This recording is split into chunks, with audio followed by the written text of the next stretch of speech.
무리해봐야 잘 되지 않는다. 발뒤꿈치를 들고 서 있으면 오래 서 있을 수 없고, 가랑이를 벌려 큰 걸음으로 가려고 하면 제대로 걸을 수 없는 법이다. 자신을 과하게 드러내려고 하면 오히려 인정받지 못하고, 무리해서 보려고 하는 사람에게는 상황이 잘 보이지 않는다. 스스로 자랑하는 사람은 그 공을 인정받지 못하며, 거만한 사람은 다른 사람 위에 서지 못한다. 도의 관점에서는 이러한 행동을 식후의 대접이요, 쓸데없는 참견이라 한다. 도를 체득한 사람은 이런 행위를 하지 않는다. 진정으로 바라는 사람은 바라지 않는다.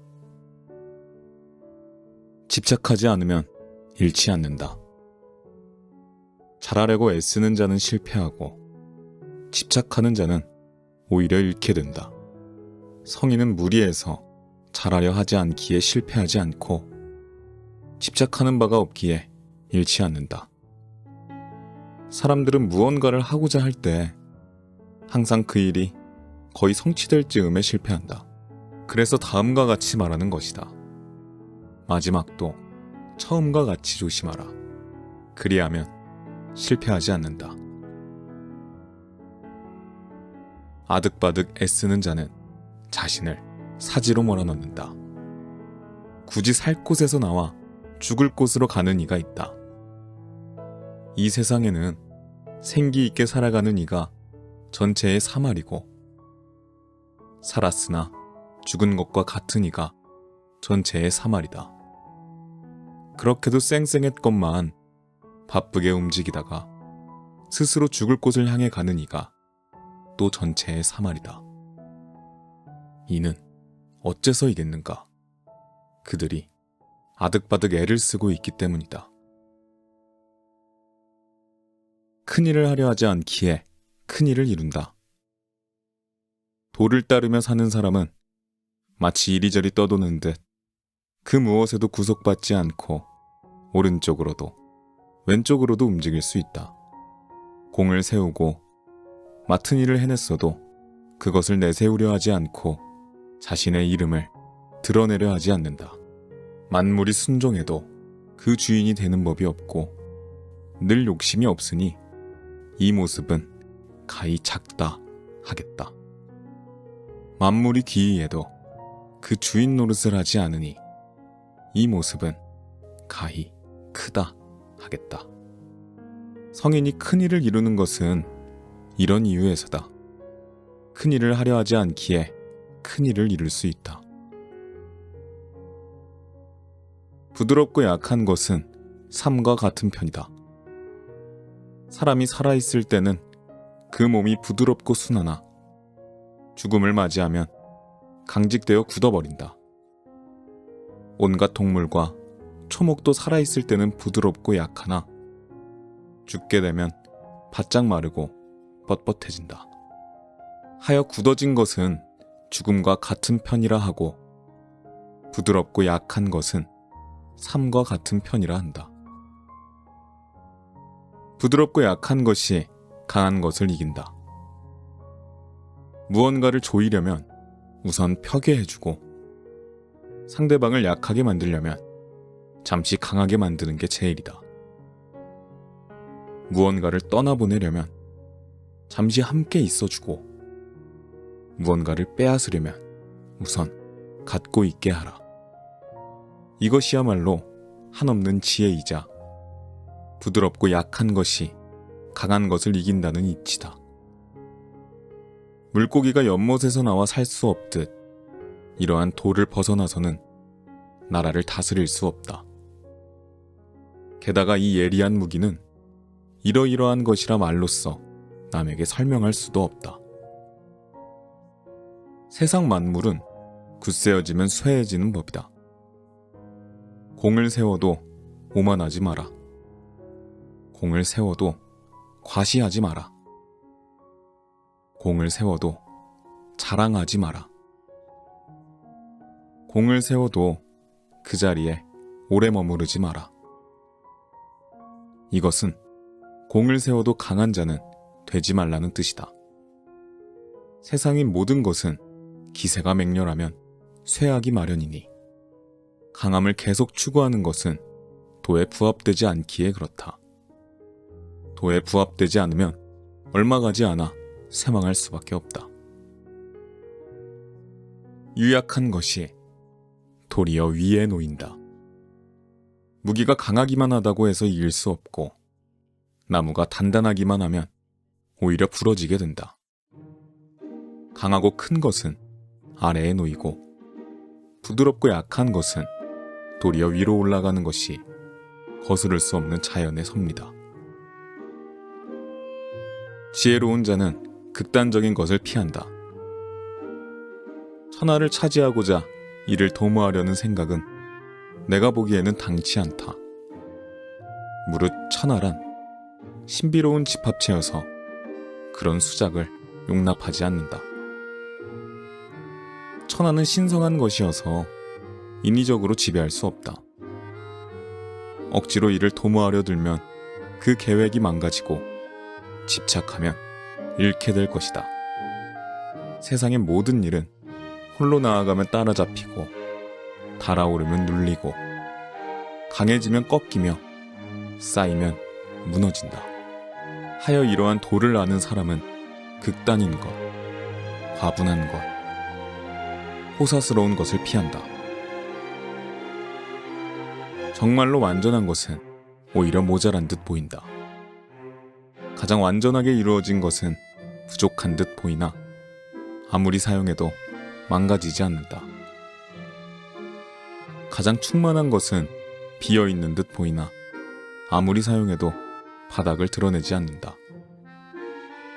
정말로 고든 것은 굽어있는 듯 보이고 정말로 뛰어난 솜씨는 오히려 서툰 듯 보인다. 가장 정교한 것은 보기에는 둔탁하고 제일 탁월한 언변은 어눌한 것처럼 보인다. 정말로 거침없이 뻗어나간 것은 오히려 움츠러든 듯이 보이는 법이다. 냉정을 잃지 않고 세상을 이해한다.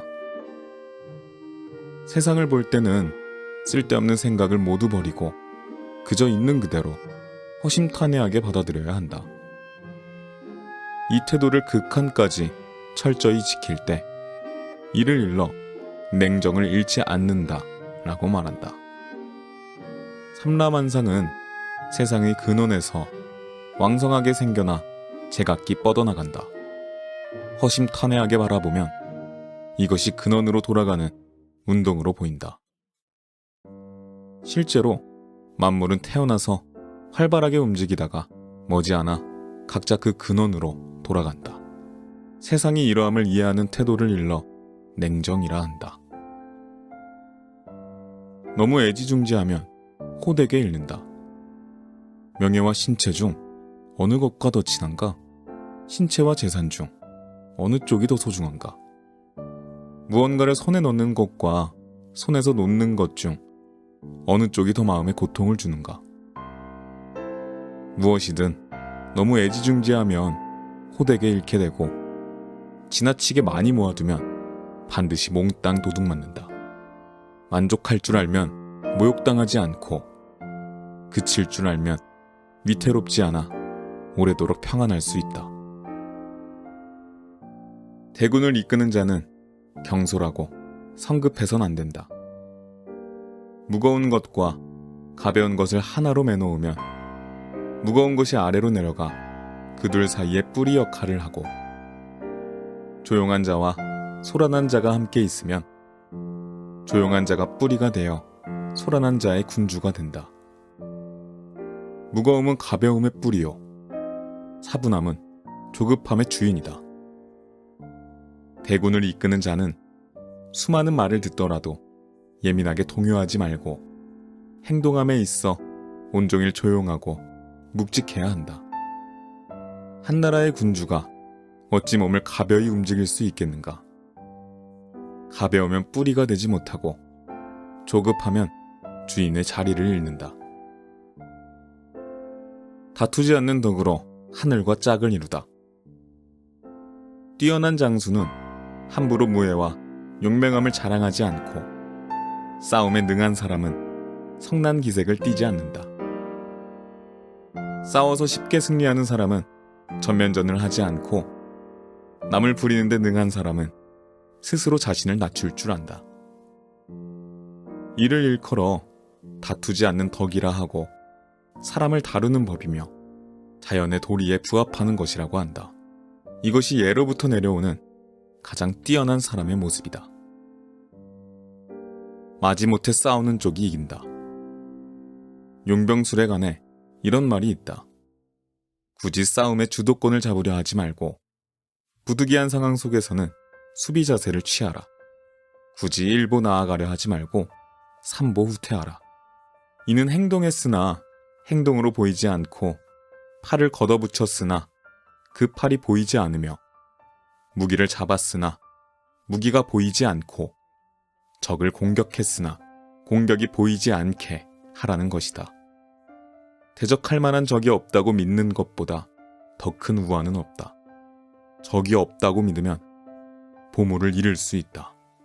그러므로 싸우려고 서로 맞버티고 있을 때는 부득이하게 마지못해 싸우는 쪽이 이긴다. 이롭고 해로움은 오직 하늘만이 안다. 위험을 무릅쓰고 용기를 내서 굳이 무언가를 하려고 들면 남을 죽이거나 내가 죽을 수도 있다. 하지만 위험을 무릅쓰고 용기를 내서 굳이 무언가를 하려고 들지 않으면 남을 살리거나 내가 살게 된다. 내가 보기에 이 둘은 어떤 경우에는 이롭고 또 어떤 경우에는 해롭다. 한데 과연 하늘은 어느 쪽을 싫어할지 그 누가 알 수 있겠는가? 어려운 일은 아직 쉬운 일일 때 시작하라. 행동할 때는 일체의 억지스러움을 없애고 일거리를 없애는 것을 일로 삼으며 맛이 없는 것을 참맛으로 삼는다. 작은 것을 크게 여기고 적은 것을 많게 여기며 원하는 덕으로 갚는다. 어려운 일은 그것이 아직 쉬운 일일 때 시작하고 큰 일은 그 일이 아직 작은 일일 때 해치워라. 천하의 어려운 일은 모두 쉬운 일에서 시작되고 천하의 큰 일은 모두 사소한 일에서 시작된다. 아는 자는 말하지 않고 말하는 자는 알지 못한다. 아는 자는 말하지 않고 말하는 자는 알지 못한다. 세상 만물을 알고 싶다면 입을 다물어 언어의 문을 닫아야 한다. 이성과 지혜의 빛을 누그러뜨리고 티끌 같은 먼지와 동화되어야 한다. 언어의 날카로움을 죽이고 서로 뒤엉켜 사는 삶의 세계를 이해해야 한다. 이것이 바로 현동, 즉 현묘한 대동의 경지이다. 이런 알매 경지에 이른 사람에게 언어에 의존하여 세상을 인식하는 사람은 대처할 방도가 없다. 그와 친해질 수도 없고 그를 소외시킬 수도 없다. 그를 이롭게 할 수도 없고 그에게 해를 끼칠 수도 없다. 그를 귀하게 만들 수도 없으며 그를 천하게 만들 수도 없다. 인생은 길지 않다. 오롯이 나의 삶을 찾아가기에도 시간은 늘 부족하기만 하다. 그러나 우리 사회는 경쟁에서의 승리, 돈과 권력, 그리고 소비만을 쫓는 허망한 삶을 부추긴다. 사회가 발전하면서 경쟁은 계속해서 더 치열해질 것이며 우리는 그 현실 속에서 살아가고 있다. 경쟁은 성취를 자극하고 이를 위해 끊임없이 노력하게 하는 요인이다. 그리고 우리는 그 안에서 분노감과 회의감, 피로감을 갖고 살아간다. 이런 감정들이 회복되지 못하고 지속된다면 때로는 사람을 미워하기도 하고 세상을 원망하기도 한다. 비관적이고 냉소적인 사람으로 점점 변해간다. 시간이 지날수록 내 주변 상황은 점점 부정적으로만 느껴질 것이다. 갈수록 부자연과 한자연이 만연하고 탐욕과 과시, 기만이 팽배해지는 오늘의 현실이야말로 진정 노자의 사상이 필요한 시대가 아닐까 생각해본다. 노자, 도덕경의 처세술의 핵심은 남을 가득 채우려고 하지 말고 나를 가득 채우려고 하지 마라라는 뜻이다.